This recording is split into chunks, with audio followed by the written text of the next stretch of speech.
This is the audio for a post on the Movements in America Substack. Check out the website at movementsinamerica.substack.com. Link is in the description. Start networks of churches, not individual churches. Starting a network of churches or a church of churches is one of the most important lessons to learn for anyone who wants to start a disciple-making movement in America. I wrote about this topic briefly in a previous post, but I wanted to expand on it because it's so crucial. I sat down with Alex for a coaching time a few days after he hosted church in his home for the first time ever. I started out our time by saying, we're not trying to start a church, we're trying to start a network of churches. His eyes got wide and he got a look on his face that said, what have I gotten myself into? A few weeks before, he and his family caught the vision to multiply churches in response to God's mission. They gathered a dozen friends who wanted to join them and started training them. Starting a church was exciting and nerve-wracking, but I introduced a whole new step into the unknown for them by casting vision to start a network of churches. Learning from mistakes. I wanted to set the DNA of being a network of churches on the front end with Alex because of a few significant failures in the past. Previously in Houston, my team had started churches that were autonomous from one another. We could get them going quickly and they would thrive initially, but as time went on, they got worn out and faded away. Each church was made up of 5 to 15 people who were at best only vaguely aware that there were other churches in the city. The leaders knew about the other churches, but everyone else didn't. Here are a few problems this caused. Lack of vision. It was hard for members of each church to see that they were a part of something larger. Over time, this caused their vision for God's mission to slowly slip away. Gifting. Only a few of the spiritual giftings were present in every church, so the churches got out of balance by not having a diversity of giftings. Limited fellowship. We tried to build community in every church, but sometimes they weren't large enough to thrive in this area.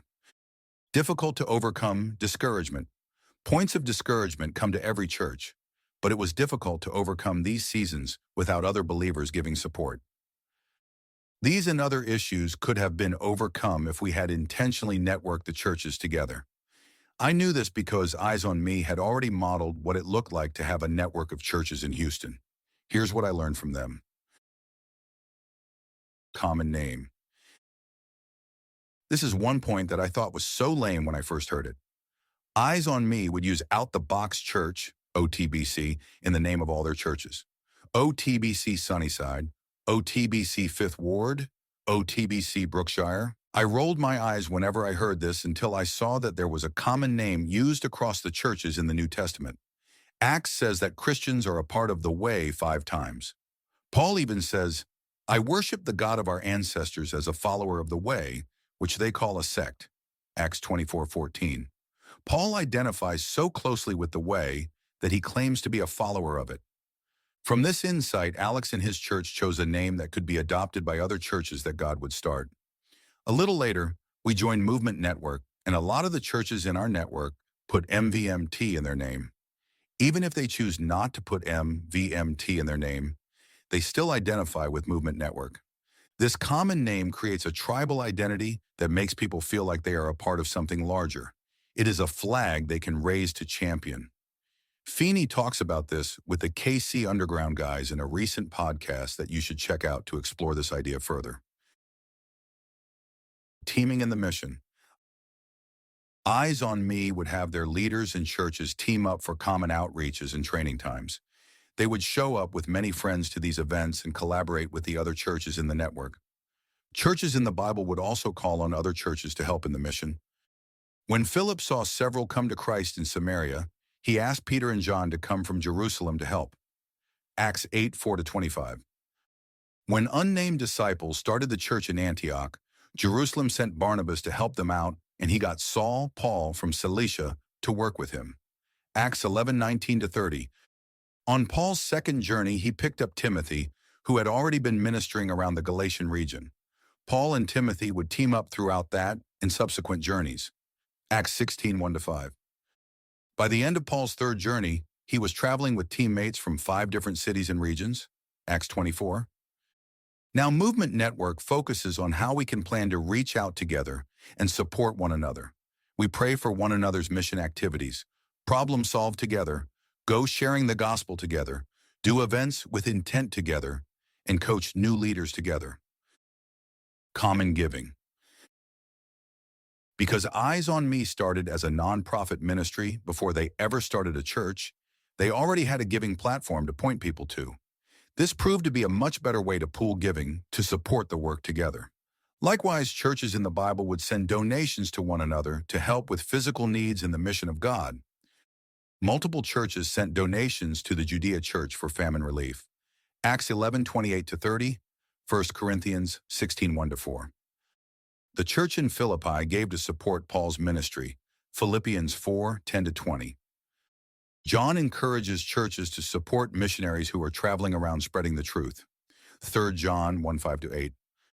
When the church across a city or even a region gave in the word, they could make a big impact by pooling their gifts together. Having a common network has allowed us to point members to missionaries they can support with ongoing giving. When a need arises, we call on multiple churches to help rather than relying on only one church of maybe a dozen people to meet the need. Fellowship across the city. Whenever Eyes on Me would show up to anything, they would roll deep. They took up many more seats at the table than anyone else at a meeting. It was apparent that they connected with one another across the city and developed friendships beyond the one small area where they focused for ministry. Through churches in the Word met in homes, the church in the city would also gather together and foster a relationship with one another, similar to Eyes on Me. There seemed to be little separation between the church in Jerusalem and the churches that met in homes across Jerusalem, Acts 2:46. It was as if they all saw themselves as being a part of both. The congregation in all of Antioch met together to hear the letter from the Jerusalem council and to be encouraged by prophets. They seemed to hang out for a long time. It seems like the churches relate to one another across the city. Acts 15:30-33. All New Testament letters were written to be read to the church across the city, which would have bonded them together with common encouragement, rebuke, teaching, and applications. There is a clear city church in the Word that existed because all the churches across the city related to one another. The city church is the church of churches. In Movement Network, we have one of our monthly meetings all together. This was started to intentionally foster fellowship, and everything else mentioned above, across the city. This has led to further hangouts, discipleship times, and community building activities that happen in between the monthly all-city meetings. These monthly meetings only include 2 to 4 churches at a time, so it's not a colossal number of people. But 40 friends in the church across the city has proven to be much more encouraging than having only 10 friends in the church in a home. I cannot reiterate enough that the number one obstacle to disciple-making movements in America is social isolation. This obstacle needs to be attacked at every level to see good multiplication. Starting or joining a network of churches is the way to overcome this stuckage at the church level.